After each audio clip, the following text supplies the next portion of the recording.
क्या ये मान लिया जाए कि 2025 में जब भारतीय जनता पार्टी बिहार के विधानसभा चुनाव में उतरेगी तो सम्राट चौधरी सीएम कैंडिडेट होंगे? मैं एक साधारण सा भारतीय जनता पार्टी का कार्यकर्ता हूं। अगर मुख्यमंत्री का दायित्व देगी तो वो भी संभालेंगे? गिरिराज सिंह मंच से नारा लगवाते हैं, हमारा मुख्यमंत्री कैसा हो, सम्राट चौधरी जैसा हो। जहां पर उन्होंने नारा लगाया वहां का भावना हो सकता है, लेकिन भाजपा में कोई आरएसएस के संस्कार वाला व्यक्ति ही मुख्यमंत्री होगा। इसमें दिक्कत क्या है? इस बयान को ऐसे पढ़ा गया कि सम्राट चौधरी तो नहीं होंगे। अरे इसमें दिक्कत क्या है? लेकिन मैंने शुरुआत जो मेरे गांव में वो शिशु प्रगति से किया। एक राजा थे, एक रानी, किताब में पढ़ते हैं, वही लालू प्रसाद जी। अब नीतीश जी भी मुक्ति के करीब हैं। आप एनडीए में वापस नहीं लेंगे कभी? ये तो 2017 के पहले भी बंद ही थे। नहीं, कभी उसके पहले कहाँ रास्ते बंद थे। 2013 की बयानबाजी, 2014 के नतीजे, 2015 का चुनाव। सौरभ जी, 2013 में नीतीश कुमार जी ने नरेंद्र मोदी जी को प्राइम मिनिस्टर मानने से मना कर दिया था। अब तो नीतीश कुमार जी जो पार्टी उनके नेतृत्व में काम करेगी उसका समाप्त होना तय है। आपके पास आने से पहले मैं पूर्व मुख्यमंत्री मांझी जी के साथ बैठा था। उन्होंने कहा जेडीयू में 2 गुट हैं। वहाँ एक ही गुट है, मेरा अपना मानना है। आपके साथ कौन है जेडीयू में? कोई नहीं, हमारे साथ तो किसी के साथ। बैक चैनल से तो खूब बात हो रही है, सब चर्चा कर रहे हैं। जब बिना नीतीश और लालू के 40 सीट जीतने का दम रखती है तो क्यों हम समझौता करेंगे? देखिए, बिहार की राजनीति अब इन दोनों से बाहर आने की जरूरत है। एकदम सौरभ जी, ला जाइए नीतीश लालू। तो प्रदेश के स्तर पर लेकिन तैयारी तो शुरू कर दी होगी आपने लोकसभा चुनाव की? मैंने 40 सीट पर तैयारी शुरू किया है। आप भी चुनाव लड़ेंगे? मैं तो नहीं पता है मेरे को। ये जो नया हुलिया है, नया अवतार है, इसकी क्या कहानी है? सार्वजनिक जगह पर जहाँ भी दिखते हैं एकदम आप तो बिहार के योगी जैसा गेटअप रहता है। नहीं, ये पगड़ी नहीं है, साफा नहीं है, ये मुरेठा है जी। मैं मजदूरी कर रहा हूँ। बस एक ही संकल्प है कि नीतीश कुमार जी को मुख्यमंत्री के गद्दी से हटाना और सम्राट चौधरी का मुरेठा खुल जाना। नमस्कार, मेरा नाम सौरभ द्विवेदी है। ये लल्लन टॉप की पॉलिटिकल इंटरव्यू की सीरीज है जिसका नाम है जमघट, और जिसमें सत्ता के दावेदारों से या फिर सत्ताधीशों से पूछे जाते हैं सवाल। जमघट के इस एपिसोड में हमारे मेहमान हैं बिहार के विधान परिषद सदस्य और बिहार की भारतीय जनता पार्टी के अध्यक्ष सम्राट चौधरी जी। बहुत बहुत स्वागत है। नमस्कार। मैं जब आपके दफ्तर में आया भाई साहब थोड़ी देर पहले, तो एक आपको तोहफा मिला था, उस पर मेरी नज़र गई। मैंने आपके स्टाफ से पूछकर उसकी फ़ोटो खींच ली है। उसमें लिखा है 2025 का बिहार का योगी माननीय श्री सम्राट चौधरी को अग्रिम शुभकामनाएं। क्या ये मान लिया जाए कि आप 2025 मैं सर सवाल पूछ लेता हूँ, फिर आप, मैं सुनने ही आया हूँ आपको। क्या ये मान लिया जाए कि 2025 में जब भारतीय जनता पार्टी बिहार के विधानसभा चुनाव में उतरेगी तो सम्राट चौधरी सीएम कैंडिडेट होंगे? देखिए, भारतीय जनता पार्टी में कोई भी कार्यकर्ता जी अपनी भावना रख सकता है, लेकिन जहाँ तक मेरा सवाल है, व्यक्तिगत मैं अपनी बात रख सकता हूँ स्पष्ट तौर पर। मैं एक साधारण सा भारतीय जनता पार्टी का कार्यकर्ता हूँ जी। लंबे समय से बिहार की राजनीति में हूँ, लेकिन भारतीय जनता पार्टी ने जो सिखाया नरेंद्र मोदी जी के नेतृत्व में, वो नीचे से ऊपर तक सभी जगह पर काम करने के लिए जी। और काम के तरीके से पार्टी जो दायित्व देती है उस दायित्व पर काम करता हूँ। अगर मुख्यमंत्री का दायित्व देगी तो वो भी संभालेंगे? देखिए, मैंने स्पष्ट तौर पर कहा कि भारतीय जनता पार्टी, इतना दूर तक तो सोचता नहीं हूँ। कई बार मंत्री रह चुका, मैं जानता हूँ चीज़ों को, लेकिन भारतीय जनता पार्टी ने जितना हमें दिया है वो हमको लगता है बहुत अधिक दिया है। आप जो बात कह रहे हैं मैं उसे मानना चाहता हूँ, लेकिन आपने नरेंद्र मोदी जी का, देश के प्रधानमंत्री और बीजेपी के सबसे बड़े नेता का जिक्र किया। उन्हीं की कैबिनेट के मिनिस्टर हैं गिरिराज सिंह। मई 2023 आप लोगों का कार्यक्रम होता है बेगूसराय में। गिरिराज सिंह मंच से नारा लगवाते हैं, हमारा मुख्यमंत्री कैसा हो, सम्राट चौधरी जैसा हो। देखिए, जनता की भावना हो सकती है, जनता ये जहाँ पर उन्होंने नारा लगाया वहाँ का भावना हो सकता है, लेकिन मैंने क्या कहा कि मेरा स्वयं का स्पष्ट तौर पर भारतीय जनता पार्टी में कार्यकर्ता के तौर पर काम करता हूँ। पार्टी श्रेष्ठतम तक पहुँचे, 122 कैसे जीत कर आए, ये हमारा लक्ष्य है। और स्वाभाविक है 122 जब तक हम जिता के नहीं लाते, कोई भारतीय जनता पार्टी का कार्यकर्ता मुख्यमंत्री बन ही नहीं सकता है। जी, आपने जब पहली बार मंत्री पद की शपथ ली थी तो आज से 24 साल पहले की ये बात है, 1999 की। तो तब से ही बता दीजिए, बीजेपी कभी बिहार की पजल को डिकोड क्यों नहीं कर पाई? क्या वजहें रही? अगल बगल के सारे राज्य, बगल में झारखंड है, भाजपा जीती, असम तक जीती, पूर्वोत्तर के राज्य जीती, उत्तर प्रदेश में बैक टू बैक प्रचंड बहुमत। एक बिहार की गुत्थी नहीं सुलझ रही है, वजह क्या है? देखिए, उसका एक ही कारण है कि जिनसे हमने गठबंधन किया वो गठबंधन धर्म निभाने के जगह पर अपना काम करते रहे। आप सोचिए कि 1996 में पहली बार भारतीय जनता पार्टी का गठबंधन हुआ समता पार्टी से, और तब से हम गठबंधन के फेस पर चुनाव लड़ते रहे। और भारतीय जनता पार्टी ने सभी दिनों में अपने गठबंधन के नेता को प्रमुखता दिया और पार्टी के नेता को पीछे रखा। पार्टी कभी भी अपने गठबंधन के नेता को इतना इज्जत देने का काम किया कि वो स्वरूप ही नहीं बन पाया जिससे कि भारतीय जनता पार्टी आगे बढ़ सके। जबकि 1995 के चुनाव को आप समझिए सौरभ जी, भारतीय जनता पार्टी 41 सीट जीत कर आई थी और 6 सीट जीत कर आई थी समता पार्टी। तो भी जो लालू जी के आतंक राज थे उस जमाने में, जंगल राज था, उससे लड़ने के लिए एक समझौता किया गया। और ऐसा नहीं कि सिर्फ समता पार्टी से किया गया, बीपीपा को भी लाया गया जी, और भी छोटी छोटी पार्टियों को इसमें जोड़ने का काम किया। बीपीपा मतलब बिहार पीपल्स पार्टी, आनंद मोहन, हाँ, उनको भी लाने का काम किया गया जी। तो कई पार्टियों के गठबंधन के बाद समता पार्टी और बीजेपी का अलायंस हुआ और एनडीए बना जी। और तब से धीरे धीरे, क्योंकि उस जमाने में 95 चुनाव हुआ, 96 चुनाव हुआ, 97 नहीं हुआ तो 98 हुआ, फिर 99 हुआ, फिर 2000 चुनाव हुआ, तो बैक टू बैक चुनाव हुए और लालू जी के खिलाफ जो है जनमत खड़ा होता गया। आप सोचिए कि नीतीश कुमार जी को सत्ता तक पहुंचने में 7 चुनाव इंतजार करने पड़े, 7, और इतने असफल नेता होंगे। 7 चुनाव हारने के बाद चुनाव जीते, जब कोई रास्ता नहीं बना तब रास्ता बना। तो जनता के ऊपर हमको लगता है कि उस जमाने में लालू जी का अत्याचार अधिक था और नीतीश जी का काम कम था। लालू जी के अत्याचार की बात 31 साल के सम्राट चौधरी को समझ में नहीं आई थी? क्या एकदम आई थी। उसका आपने नहीं, उसका कारण राबड़ी देवी जी के मंत्रिपरिषद में शपथ ली। अगर आतंक राज था तो तब एकदम मैं बताता हूं, इसलिए आतंक में कहता हूं कि 1995 में यही लालू प्रसाद जी ने इसी नीतीश कुमार जी को मुख्यमंत्री बनाने के लिए मेरे घर तोड़े, मेरे परिवार के 22 लोगों को जेल भेजा और हम लोग जेल में रहे 89 दिन। और लालू यादव जी ने 1999 में मिलर स्कूल के मैदान में माफी मांगा। थोड़ा विस्तार से ये 95 वाला प्रकरण बता दें, बता रहा हूं, क्योंकि इसकी इधर उधर चर्चा बहुत होती, जरा दर्शकों को खुल के पता चल जाए। 1995 में जब एक जगह पर गैंग वार हुआ था मेरे इलाके में, खगड़िया में, नहीं, मैं मुंगेर के तारापुर का रहने वाला हूं। वहां एक ही समुदाय के 2 क्रिमिनल्स लड़े आपस में जी, और फंसा दिया गया मेरे पूरे परिवार को। पूरी तरह ये गैंग वार था और गैंग वार में हम लोगों को इन्वॉल्व करके जेल में डाल दिया गया। आपके पिता शक्नी चौधरी जी पे मेरे पिताजी जेल में ही गए, उनकी बेल हो गई जी। और लेकिन हम 22 लोग, मैं, मेरे बहनोई, मेरे चचेरा भाई से लेकर मेरा पोता तक, मेरे भाई का पोता तक, आप सोचिए जेल में कटा है।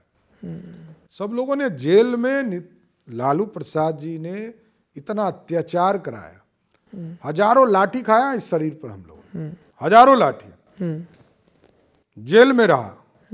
हम लोग को कोई दूर दूर तक इस अपराध से कोई लेना नहीं, लेकिन एक पॉलिटिकल परिवार से था। पिताजी का चुनावी अभियान में जरूर जुड़ा था, इसमें कहीं दो मत नहीं। लालू जी इस बात से चिढ़े थे शक्नी जी से कि वो समता पार्टी के संस्थापक सदस्य थे, क्या वजह थी अदावत की? बेसिकली नीतीश कुमार जी कोई नेता उस जमाने में नहीं थे। अच्छा। वो एमपी एमएलए होते थे, इससे अधिक उनका कोई राजनीतिक हैसियत नहीं था। लवकुश समाज को एकीकरण करने का काम मेरे पिताजी और एक सतीश कुमार जी जो पूर्व विधायक, जिन्होंने कुर्मी चेतना रैली हाँ जी, उन्होंने ही किया था।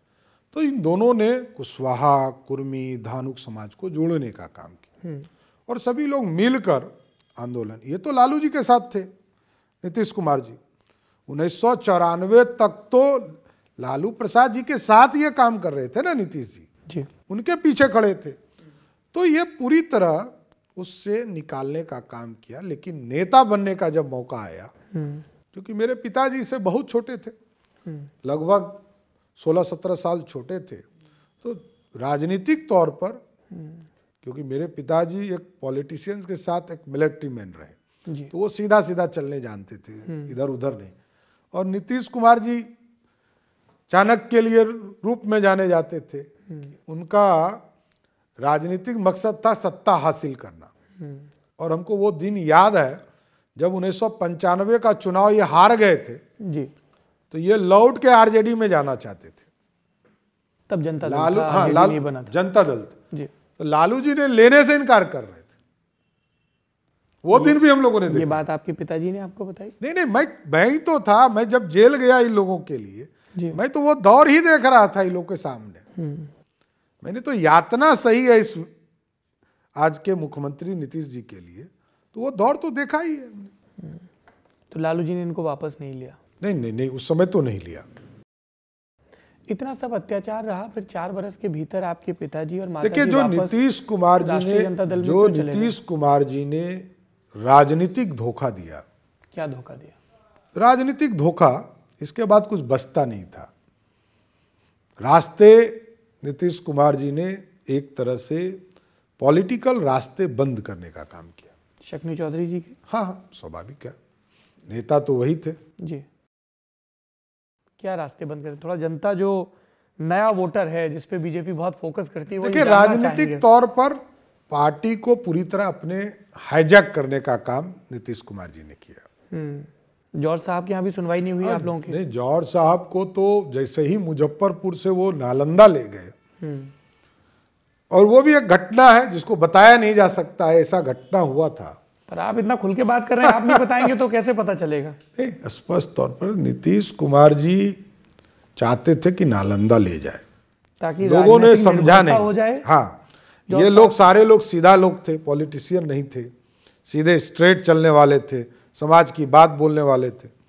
लेकिन ये मुजफ्फरपुर से जॉर्ज साहब को जब 96 में ले गए, वहीं से बिहार की राजनीति टर्न आउट हुई और पूरी तरह हाईजैक हो गया पार्टी एक व्यक्ति के पक्ष में। शक्नी जी और लालू प्रसाद जी के बीच क्या बात हुई थी जब आपके परिवार ने वो पार्टी ज्वाइन की?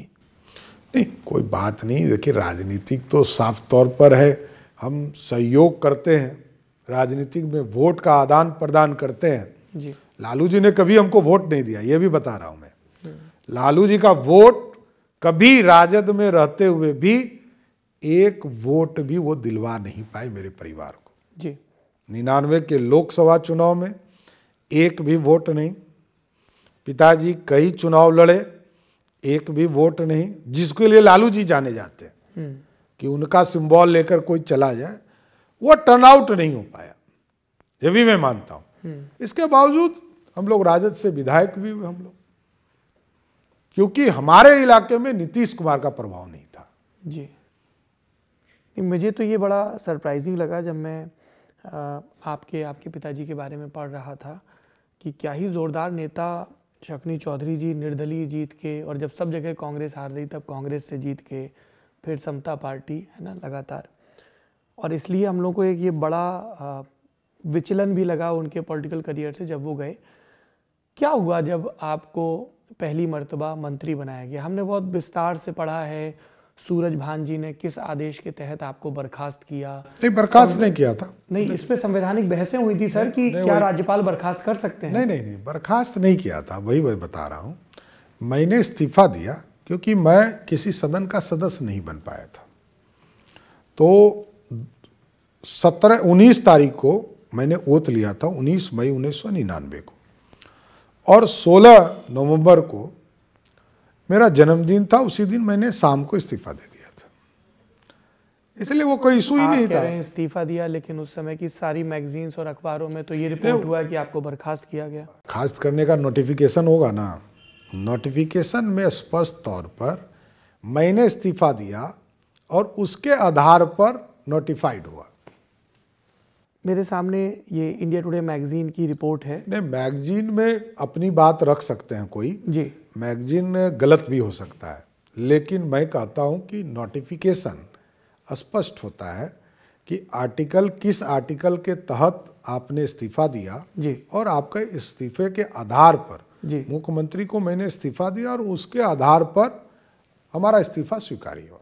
क्योंकि हम लोगों को ये जानकारी है कि आर्टिकल 163(2) के तहत राज्यपाल सूरज भान ने, जो हरियाणा से आने वाले भाजपा नेता थे, आपको बर्खास्त किया, जबकि एक रोज़ पहले लालू प्रसाद यादव जी और राबड़ी देवी जी ने उनसे कहा था कि आप संस्तुति दे दीजिए और हम उनको हटा देंगे। नहीं, इस्तीफा, वही तो मैं कह रहा हूँ कि इस्तीफा हुआ हमारा। इस्तीफा जब नोटिफिकेशन होता है उसी के आधार पर सौरभ जी होगा। कोई फिर ये खबरें छपी कि आप अगले दिन दफ्तर जाने के लिए अड़े हुए थे, लेकिन लालू प्रसाद जी ने आपको समझाया। जब मेरा तो जन्मदिन था वो दिन जी, 16 नवंबर, उसी दिन मैंने इस्तीफा किया था। और फिर 31 लिखी हुई कैंडल पर फूंक मारा। नहीं, मार नहीं है। हमारे जो माता और पिता ने मेरा उम्र तय किया वही ना होगा कि कोई नया उम्र आ जाएगा। आपकी उम्र को लेके मैं अभी जब हाल के दिनों में भी देख रहा था तो आपके जो पुरानी पार्टी है जेडीयू, उसके प्रवक्ता ने भी एक ट्वीट करके आपसे सवाल पूछा, और जिसमें 2004 में भी आपको अयोग्य घोषित किया गया था विधानसभा से। एक उम्र वो जो अदालत में हलफनामा था, तब आप नाबालिग थे जब आप 89 दिन जेल में रहे। एक उम्र वो जो शैक्षणिक आधार पर, एक उम्र वो जो चुनावी हलफनामा, और इसको लेके बहुत विपक्षी इल्जाम लगाते हैं। वही मैं कह रहा हूँ कि 2004 के पहले जी, इस देश में वोटर लिस्ट में डेट ऑफ बर्थ का कंसेप्ट जी, उसमें मैंने पटना हाई कोर्ट में स्पष्ट तौर पर कहा कि जो जज थे हमारे ए.के. बसु साहब, उनका हम लोगों ने वोटर लिस्ट निकाला और उनका डेट ऑफ बर्थ निकाला। कहा कि देखिए दोनों में डिफरेंस है। होता क्या है कि इलेक्शन कमीशन गांव के शिक्षकों के आधार पर, ये तो धन्यवाद देना चाहता हूं मोदी जी को, जिन्होंने अब आधार कार्ड से इसको इनरोल किया, अब एज आइडेंटिफाई है। लेकिन स्वाभाविक तौर पर आप समझिए कि इलेक्शन कमीशन का और सर्टिफिकेट का और सारी चीजों पर गहन चिंतन करने के बाद ही तो मैं पटना हाई कोर्ट से जीता। हाई कोर्ट गलत तो नहीं हो सकता। पटना उच्च न्यायालय ने हमको मान्यता दी, ये मैं कह रहा हूं। कब दी आपको ये मान्यता उन्होंने? 2003 में। तो फिर आपको फिर विधानसभा क्यों छोड़नी पड़ी? नहीं, विधानसभा छोड़ा नहीं। विधानसभा कैसे छोड़ूंगा? आप अयोग्य घोषित हुए थे, जिसमें टाइम्स ऑफ इंडिया अखबार की बड़ी चर्चित हेडिंग थी, थ्राइस बॉर्न सम्राट चौधरी। वो तो मैंने क्या कहा जी कि प्रेस अपने हिसाब से लिखते रहे। पटना उच्च न्यायालय के द्वारा मेरे सारे चीजों को वैध माना गया और उसके आधार पर सब चीजें ठीक रही। मैं जब यहाँ पे बहुत सारे लोगों से बात कर रहा था तो दो तरह की बातें आपके लिए कही गई। कुछ ने कहा कि देखिए, बीजेपी में पीढ़ी का परिवर्तन हुआ है, पुराने सब जो नेता थे अब उनको और जिम्मेदारियां दी जाएंगी। बीजेपी को एक ऐसा यंग फेस चाहिए था जो तेजतर्रार हो, उपलब्ध हो और जो बिहार के सामाजिक समीकरणों के हिसाब से भी मुफीद हो, और उसमें सम्राट चौधरी जी खरे उतरते थे। अमित शाह जी ने हैंडपिक किया, और ऐसा नहीं कि एकदम से प्रदेश अध्यक्ष बना दिया, उनकी ग्रूमिंग हुई, संगठन मंत्री जो यहाँ पर आए हैं वो भी इससे पहले गुजरात में थे, भीखू भाई, उनका भी निर्देश रहा। और छवि की ग्रूमिंग, लीडरशिप की ग्रूमिंग, सम्राट चौधरी जी भगवा रंग का पटका पहनने लगे और धीमे धीमे उनकी एक इमेज बनी। दूसरे लोगों ने कहा कि बहुत सारे प्रयोग किए गए हैं, ये भी एक प्रयोग है। आप अपने चुनाव को यूपी के बगल में जो बिहार है, बिहार के बीजेपी के फेस के तौर पर कैसे देखते हैं? नहीं, देखिए, मैं तो इस पार्टी में अपना टिकट कटते हुए भी देखा जी, एकदम। मैं पार्टी के संगठन में काम किया, नीचे से ऊपर तक काम करने का मौका दिया, पार्टी ने उपाध्यक्ष बनाया प्रदेश में। पार्टी में वो दिन भी देखा जब मेरा ही टिकट कटा। मैं कार्यकर्ताओं को यही कहता हूं कि संयम जो बरतेगा उसको यहां तक आना है। इस पार्टी में मेरा भी टिकट कटा। ऐसा नहीं है कि मैं सब चीज लेके आया और आपको तो एमएलसी का आसरा रहता है ये ना? तो मैं कह रहा हूं जी, मैं कह रहा हूं, मैं सदन में कई बार आ गया। जी, इच्छा जो थी वो इच्छा नहीं पूरी हुई। दूसरे पार्टी टिकट देते रहे, ये भी मैं बता रहा हूं। अच्छा, एनडीए के सब सहयोगी टिकट हमको देते रहे। मैं किसी के चुनाव पे सीट पर नहीं लड़ा। ये देश के राष्ट्रीय अध्यक्ष, तत्कालीन राष्ट्रीय अध्यक्ष जी को पता है। जी, मैंने साफ तौर पे कह दिया कि हमको किसी का टिकट नहीं चाहिए। भाजपा यदि किशनगंज भी लड़ाएगी तो मैं किशनगंज लड़ूंगा 100%, जहां हारनी है। मैं भाजपा के सिंबल पे लड़ूंगा, मेरे को नहीं जाना है, एकदम स्पष्ट है। मैं एमएलए एमपी बनने नहीं आया हूं। पार्टी ने संगठन में काम दिया। नड्डा जी को कहा था, तत्कालीन राष्ट्रीय अध्यक्ष जी को कहा, अमित शाह जी को। जी, तो स्पष्ट तौर पर है, मेरा मानना स्पष्ट है। मैं छोटी पार्टियों को जानता हूं, नीतीश कुमार जी की पार्टी, क्योंकि एक व्यक्ति की पार्टी है, एक राजा हैं लालू प्रसाद जी, उनकी पार्टी है, और कुछ नहीं है। नो विचारधारा, नो संगठन, कुछ नहीं है, जीरो। ये दोनों समाप्त, राजनीति समाप्त। तो इसलिए ये विचारधारा वाली पार्टी है। और लंबे समय से मैं इंतजार में था कि ऐसी पार्टी के साथ काम करूं जहां विचारधारा की बात हो, भारत राष्ट्र को बनाने की चर्चा हो। आज तो हम बैठक की शुरुआत करते हैं सौरभ जी, तो वंदे भारत से करते हैं, वंदे मातरम से जी। और जब अंत करते हैं तो जनगण मन से करते हैं। इससे ज्यादा राष्ट्रवाद का कोई परिभाषित करने वाली पार्टी है सिर्फ बीजेपी है। ये बात आपको 2017 में समझ में आई? आरजेडी में आप लंबे समय तक रहे। नहीं, मैं तो 2014 में ही एक तरह से बीजेपी के साथ आ गया था, आपको मैं बता रहा हूं। मैं तो मात्र 8 महीने आरजेडी से, मैं 8 महीने ही नीतीश कुमार जी के साथ जाने के बाद लगा कि मैंने बहुत बड़ी राजनीतिक गलती कर दी। पर उसके पहले मेरे पिताजी, उसके मैं तो कह रहा हूं, उसके पहले तो मैं था ही 15 आप लोकसभा का टिकट मांग रहे थे 2014। देखिए 2014 में लालू जी को स्पष्ट तौर पर मैंने कहा जी, आपके यहाँ कोई नेता नहीं बन सकता है, एमएलए एमपी बन सकता है। तो जब नेता ही नहीं बन सकता है तो उस पार्टी में क्या करना है? गुलामी करने के लिए थोड़े बैठा हूं। ये आपने कब कहा? जब लोकसभा का टिकट नहीं मिला?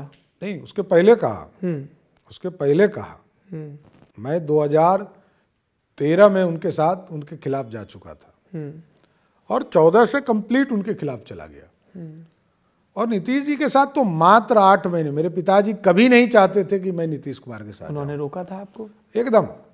लेकिन नीतीश कुमार जी के साथ अकेले में जब भी कोई नेता बात करेगा तो उसको फंसना ही है, उसका कोई उपाय नहीं। एक उदाहरण बता दीजिए, क्या कहा एकांत में नीतीश कुमार वो जी ने? नीतीश कुमार जी ही बता सकते हैं। देखिए, बिहार की राजनीति अब इन दोनों से बाहर आने की जरूरत है एकदम। सौरभ जी, भुला जाइए नीतीश लालू, वो तो जनता तय करेगी। एकदम जनता को ही तय करना है जी। अब तो 34 वर्ष हो गया भाई साहब, अब भुला जाइए।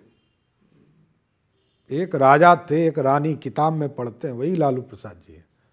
अब नीतीश जी भी मुक्ति के करीब हैं। मुक्ति के करीब? मैं तो, मेरा कहना है कि जनता इनको मुक्ति कर देगी 2025 में, कहीं कोई इशू नहीं है। आप एनडीए में वापस नहीं लेंगे कभी?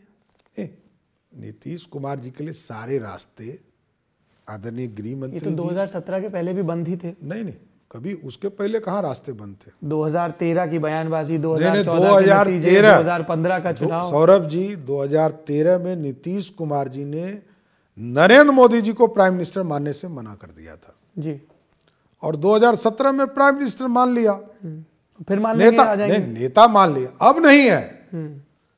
अब तो नीतीश कुमार जी जिस जो पार्टी उनके नेतृत्व में काम करेगी उसका समाप्त होना तय है। आपको नीतीश कुमार से परहेज है, बाकी जेडीयू के लीडर से तो परहेज नहीं है? नहीं, जेडीयू के नेताओं से क्यों परहेज रहेगा? उनको स्वीकार लेंगे? हाँ, उनके लिए रास्ते खुले हैं। आपके पास आने से पहले मैं पूर्व मुख्यमंत्री मांझी जी के साथ बैठा था। उन्होंने कहा जेडीयू में 2 गुट हैं, एक गुट है लल्लन सिंह एंड कंपनी का जो आरजेडी के साथ जाना चाहता है, दूसरा अशोक चौधरी और संजय झा वाला गुट है जो भाजपा के साथ आना चाहता है। वहाँ एक ही गुट है, मेरा अपना मानना है।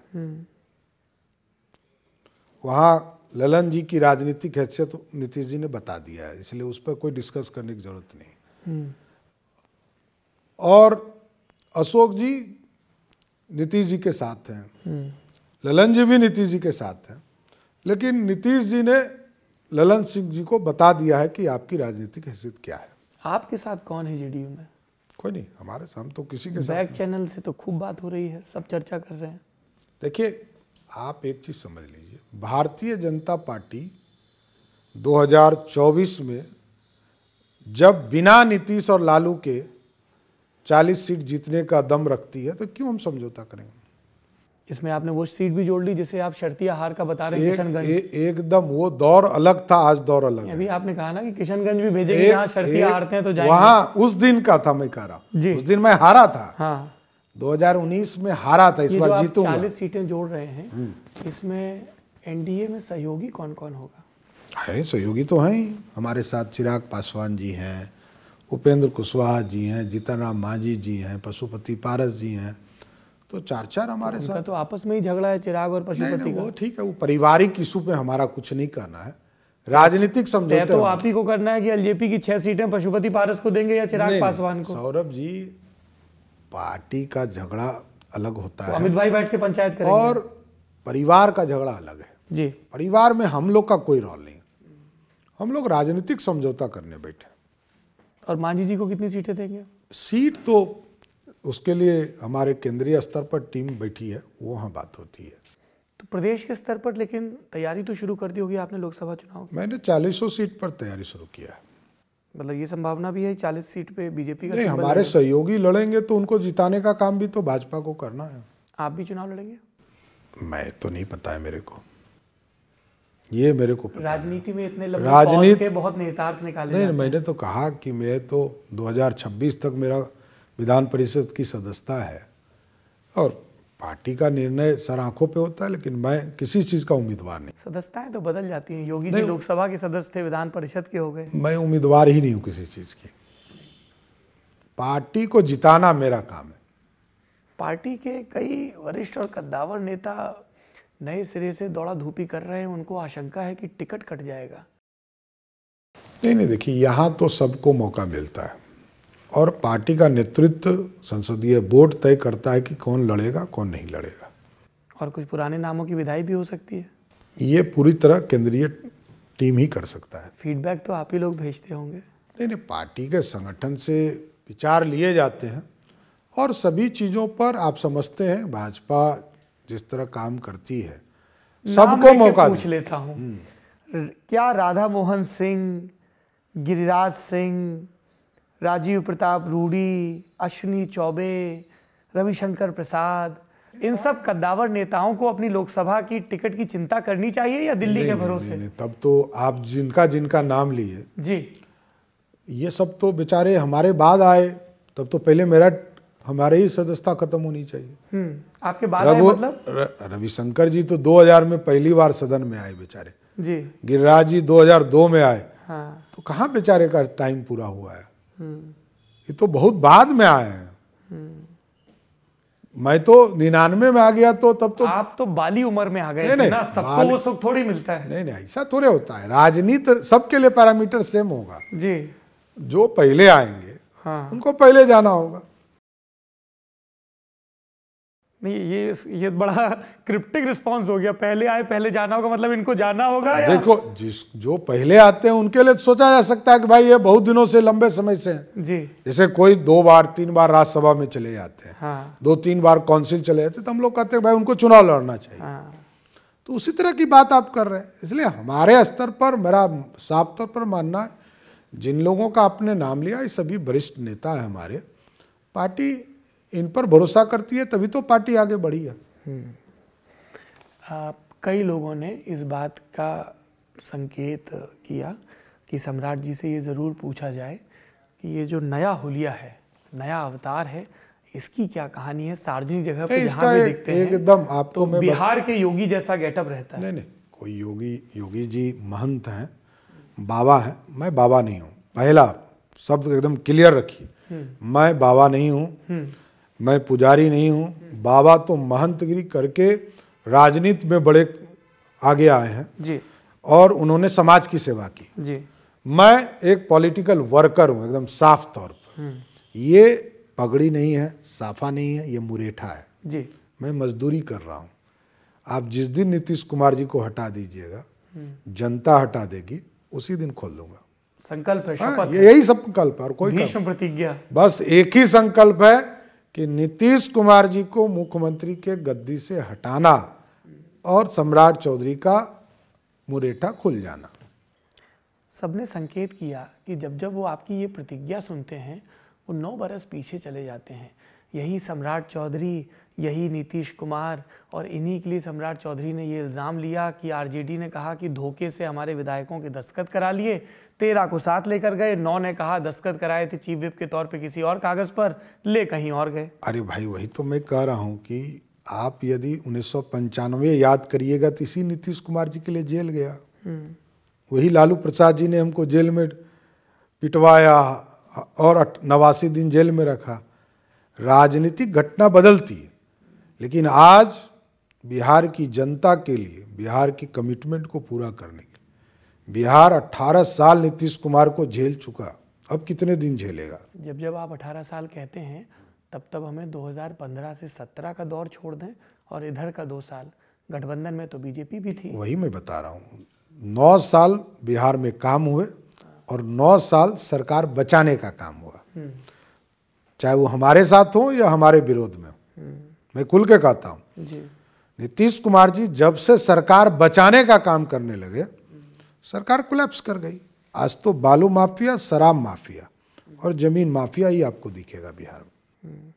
क्या अगर भारतीय जनता पार्टी सत्ता में आती है तो क्या बिहार में शराबबंदी खत्म कर दी जाएगी? और मैं पूरी जिम्मेदारी से कह रहा हूँ, देखिए अपनी फील्ड रिपोर्टिंग के अनुभव के आधार पर, कि बिहार में शराबबंदी बुरी तरह से फेल है। उसका कारण बता रहा हूँ मैं। देखिए 2005 में जब नीतीश कुमार जी पहली बार मुख्यमंत्री बने तो बिहार में 987 शराबें दुकान की थी मात्र, और जब नीतीश कुमार जी ने शराब बंदी किया 2016 में तो 11,000 से अधिक शराब की दुकानें हो गई। नीतीश कुमार जी ने गांव गांव तक शराब बेचवाने का काम, शराब पिलाने का काम किया, शराबी बनाया। इसलिए आज उन्होंने यदि सिर्फ ऑफिशियल बंद कर दिया तो मैं सीधा आरोप लगा रहा हूं कि वो गृह मंत्री हैं, और ये जो 50,000 करोड़ का नेक्सस है, क्या बिना सरकार के चल सकता है क्या? ये पूरी तरह मिली भगत है। आप सत्ता में आएंगे पूरी तो क्या करेंगे? पूरी पुलिस आप सत्ता इसमें में आएंगे तो क्या करेंगे? मेरा तो मानना है कि पुलिस को इससे अलग कर देना चाहिए। शराबबंदी कायम एक शराबबंदी तो कायम ही रहेगा। नहीं, हमारा समर्थन है जी। हमने उस दिन भी समर्थन किया था और आज भी कर रहे हैं, क्योंकि देश में कहीं सफल नहीं है शराबबंदी। देखिए सफल तो मैक्सिको की कहानी पढ़ते होंगे, पूरा ये जो निषेध का शब्द आया वहीं से आया जी, और वहां सफल नहीं हुआ। अमेरिका सफल नहीं कर आप पाया। क्यों समर्थन कर रहे हैं? नहीं सफल, देखिए ये गांधी जी का सपना, और तो गांधी जी का सपना सिर्फ गुजरात और बिहार के लिए है? वही मैं आ रहा हूं कि आप देखिए महिलाओं पे अत्याचार होता था, इससे कोई डिफर नहीं कर सकता जी, लेकिन इसका तरीका गलत है, इसको सोचने की जरूरत है। इस तर्क से तो पूरे देश में शराबबंदी कर देनी चाहिए ताकि महिलाओं पे अत्याचार घटे। नहीं देखिए हमारा कहना है कि जब सरकार ने एक बड़ा फैसला लिया, जी, मैं किसी चीज से नीतीश कुमार के सहमत नहीं हो सकता, लेकिन इस चीज से सहमत हूं। अच्छा, शराबबंदी से शराबबंदी से प्रभावी होनी चाहिए। हाँ, एकदम इसको मुस्तैदी से करना चाहिए और पुलिस को सिर्फ और सिर्फ लॉ एंड ऑर्डर में लगाना चाहिए। पुलिस को हटाकर एक्साइज के अलग से पुलिस लगाए, और लेकिन आप सुशासन आपके नाम से जाने जाते हैं, और आपके राज में यदि शराब बिक रहे हैं तो आपकी मिली भगत है। नीतीश जी के एक और फैसले पर देश भर में चर्चा हो रही है, वो है जातिगत जनगणना। सुप्रीम कोर्ट की भी टिप्पणी आई जिसमें कहा गया कि सारे डेटा को रिवील किया जाए। सम्राट चौधरी जी का इस कवायद पर क्या कहना है? ये मेरा एकदम स्पष्ट मानना है कि ये 1934 का जनगणना नहीं है, ये 1931 का जनगणना नहीं है। अंग्रेजों ने बैठकर कुछ जातियों का नाम लिख दिया, आबादी हिसाब से लिख दिया, एक अनुमानित लिख दिया जी। ये 2023 का जनगणना है। सौरभ जी किस समाज से आते हैं, किस वर्ग से आते हैं, किस जाति में पैदा लिए, कितने पढ़े, कितने लिखे, कितना क्या उम्र है, ये सारे रिकॉर्ड एक्यूरेट आने चाहिए थे।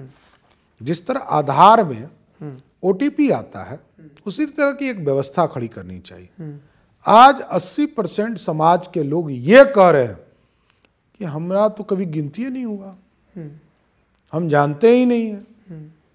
तो ऐसी गणना को हम नहीं मान सकते। लेकिन आज जो जनगणना हुआ है, जाति आधारित गणना जो हुआ है, ये पूरी तरह सीएम हाउस में बैठ के सारे रिकॉर्ड बनाने का काम किया गया। पर आप ये मानते हैं कि सामाजिक न्याय के आधार को बढ़ाने के लिए विज्ञान सम्मत तरीके से जातिगत जनगणना हो और फिर उसके आधार पे पिछड़ों का, दलितों का प्रतिनिधित्व बढ़े? आप जातियों के आधार पर झगड़ा लगाना चाहते तो ये काम ये करना चाहते थे और कुछ नहीं था। और वैसे ही सब मामले डिफ्यूज नीतीश कुमार जी ने स्वयं कर दिया। इतना अच्छा वर्ड इन्होंने बिहार की महिलाओं को बेइज्जत करने का काम किया कि पूरा समाज शर्मसार हो गया। ये सारे काम इनके फेल हो गए। पूरा बिहार शर्मसार था कि नीतीश जी क्या कर रहे हैं उस दिन। अब तो नीतीश जी के खिलाफ बोलने में भी शर्म लगता है हम लोग को। क्या मैं कर रहा हूं? आपने पगड़ी बांध रखी है कि तो उनको मैं सत्ता कर रहा से हटाएंगे तब उतारेंगे। अब खराब लगता है कि उनके खिलाफ कुछ बोलूं।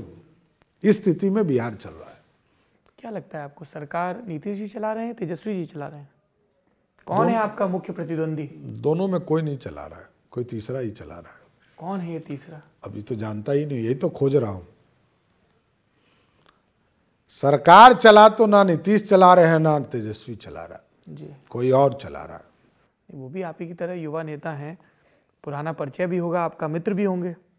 नहीं, तेजस्वी जी के बारे में बोल रहे हैं जी। तेजस्वी जी तो बहुत दूर है सरकार से मेरे हिसाब से। तेजस्वी यादव सम्राट चौधरी कभी मित्र रहे हैं? नहीं, बहुत छोटे हैं, बहुत छोटे हैं उम्र में, इसलिए मैं तो लंबे समय से काम कर रहा हूँ। ये लोग तो 2010 के बाद बिहार की राजनीति में 15 के बाद आए जी। लेकिन छोटे भाई के तौर पर हैं, जरूर अच्छा काम करे ये भगवान से उम्मीद करता हूँ, लेकिन अभी तक कुछ किया नहीं। चलिए, मुझे ये अच्छा लगा सुन के कि बिहार में ये राजनीतिक शिष्टाचार है जिसमें प्रतिद्वंदी एक दूसरे को बड़ा भाई छोटा भाई मानते हैं। जरूर वो भी आपको बड़ा भाई मानते हैं? नहीं, करना ही चाहिए, बड़ा माने न माने। मैं तो यही समझूंगा उम्र में छोटे हैं तो छोटे भाई हैं। बात होती है आप लोगों की कभी? नहीं, बात क्यों नहीं होगी, बात तो होती ही है, उसमें कभी सुनी। राजनीतिक विषयों पर भी चर्चा होती है? नहीं, राजनीति नहीं, व्यक्तिगत तौर पर मिलता हूं तो बात करना ही चाहिए। नीतीश जी से भी मिलता हूं। कब मिले नीतीश जी से आखिरी बार? नीतीश जी सदन खुलता है तो सदन में मिलता हूं। क्योंकि आपकी पार्टी के नेता तो जहाज में भी मिल लेते हैं। नहीं, मिलना तो चाहिए, कहीं भी कटसी तो कटसी है, इसमें कहीं दो मत नहीं है। व्यक्तिगत संबंध कभी किसी का खराब नहीं होने चाहिए, मेरा स्पष्ट मानना है जी। लेकिन राजनीतिक लड़ाई है, उससे पीछे भी नहीं हटना चाहिए। कई लोगों ने तो ये भी कहा कि देखिए, चाहे अटल जी की जयंती हो, जेटली जी का कार्यक्रम हो, नीतीश जी बिला नागा जा रहे हैं, इसका कैसे इसको पढ़ा जाए? दीनदयाल उपाध्याय जी के कार्यक्रम में भी जा रहे हैं। उसमें तो तेजस्वी जी भी गए थे। जी, तो गए ही थे। तो इसी को लेके तो पटना से दिल्ली तक चर्चाएं होने लगी कि ये हो क्या रहा है। देखिए, एक चीज समझिए, बिहार के मुख्यमंत्री के हिसाब से एक शिष्टाचार है। जो महापुरुष होते हैं उनके जयंती के अवसर पर, पुण्यतिथि के अवसर पर मुख्यमंत्री जाया करते हैं। ये शिष्टाचार नए सिरे से पालित हो रहा है, हर बरस ऐसा नहीं होता था। जाते ही रहे हैं, ऐसा नहीं है कि नया जा रहे हैं। वो सभी लोगों के जयंती में जाते रहे हैं। तेजस्वी जी को पहली बार देखा गया दीनदयाल उपाध्याय जी से जुड़े। तेजस्वी जी को तो अच्छा है ना, यदि हमारे विचारधारा के नेता के जयंती पे जा रहे हैं तो ये अच्छी बात है ना। भाजपा बढ़ रही है, इसका मतलब यही प्रतीक है। पूरा देश कांग्रेसिया था, पूरा देश भाजपा ही है। आपके पिता भी कांग्रेस में थे? एकदम, मैं कह ही रहा हूँ, मेरे पिताजी को कांग्रेस ने इज्जत नहीं दिया, इसलिए कांग्रेस छोड़ा। भाजपा ने इज्जत दिया, इसलिए भाजपा का विरोधी दल का नेता भी रहा, मंत्री भी रहा, अध्यक्ष भी हूं, तो इज्जत मिलेगा तो जाऊंगा ही ना। आपने विरोधी दल की बात कही तो मुझे विजय सिम्हा जी याद आ गए। आपकी और उनकी लड़ाई बड़ी चटकारे लेके बताई जाती है। लड़ाई नहीं, देखिए हम दोनों अच्छे मित्र भी हैं, उम्र में 2-4 साल हमसे बड़े हैं, और विजय सिन्हा जी जब वो, नो डाउट मैं कहता हूं कि भाजपा की यही संस्कृति है, अपने मंत्री से भी हिसाब लेने का काम किया उन्होंने। दूसरे अभी की सरकार में आप चले जाइए जी, आज के विधानसभा अध्यक्ष अपने मंत्री से तो दूर जेडीयू के भी मंत्री से नहीं पूछेंगे, लेकिन विजय सिन्हा जी हम लोग के मित्र रहते हुए हम लोगों से एक एक हिसाब लेते थे। जब वो भाजपा के संस्कार के तहत बतौर विधानसभा अध्यक्ष एकदम माननीय मंत्री सम्राट चौधरी से हिसाब ले रहे थे तो सम्राट चौधरी ने सदन में कहा, ज्यादा व्याकुल मत होइए। नहीं, देखिए आपा खो दिया आपने। आप एक चीज समझिए, राजनीति में उनके पास जो फीडबैक था वो उनके पास सही नहीं पहुंचाया या मेरे पास सही नहीं पहुंचाया, यही हो सकता है। इसलिए कोई ऐसा स्थिति नहीं था। हमने तो कहा कि सदन में यदि कोई ऐसी बात से हमारा संकट हो सकता है तो जरूर खेद व्यक्त करना चाहिए, इसमें कहीं दो मत नहीं है, यह शिष्टाचार है। आपने खेद व्यक्त कर दिया, लेकिन विजय सिन्हा जी भूले नहीं है। पिछले दिन का उनका बयान देखिए, भाजपा में कोई आरएसएस के संस्कार वाला व्यक्ति ही मुख्यमंत्री होगा। इसमें दिक्कत क्या है? इस बयान को ऐसे पढ़ा गया कि सम्राट चौधरी तो नहीं होंगे। अरे इसमें दिक्कत क्या है? कहीं कोई दिक्कत नहीं है। आप अब हो गए आरएसएस संस्कार वाले? नहीं, मैं उनके ही बयान के साथ खड़ा हूं जी, एकदम। मैं तो उम्मीदवार ही नहीं हूं। आप आरएसएस संस्कार? अरे मैं क्या बोल रहा हूं, मैंने कहा मैं उम्मीदवार ही नहीं हूं। भले मैंने पढ़ाई शिशु प्रगति से शुरू किया हो जी, समझ गए, लेकिन मैं किसी चीज का बड़ा स्पष्ट रहता, मैं उम्मीदवार ही नहीं हूं तो बात कहां रखना है। लेकिन मैं पढ़ाई मैंने शुरुआत जो मेरे गांव में वो शिशु प्रगति से किया जी, जो संघ विचारधारा के स्कूल, संघ संचालित विद्यालय से। तो देखिए वो मैं ये नहीं कहता, मेरे को सर्टिफिकेट भी नहीं देना है, लेकिन मैं उम्मीदवार ही नहीं हूं सौरभ जी, तो इस पर बात क्या करना है।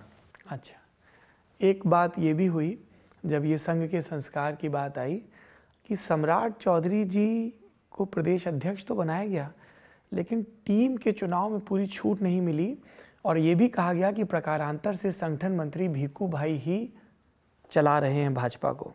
नहीं, हमारे यहाँ संगठन महामंत्री जी का बहुत बड़ा योगदान होता है और हम मांग के लाते हैं संघ से, ये स्वयं नहीं आते हैं। हम लोगों के पार्टी के द्वारा मांगा जाता है कि आप हमको एक वरिष्ठ विचारधारा के व्यक्ति को हमारे साथ लगाइए। हमारे यहाँ आदर है, संगठन महामंत्री जरूर पद जो है अध्यक्ष के नीचे होता है, लेकिन उनका महत्व बहुत होता है। वो अपना परिवार, अपना घर छोड़कर पार्टी को सींचने के लिए आते हैं।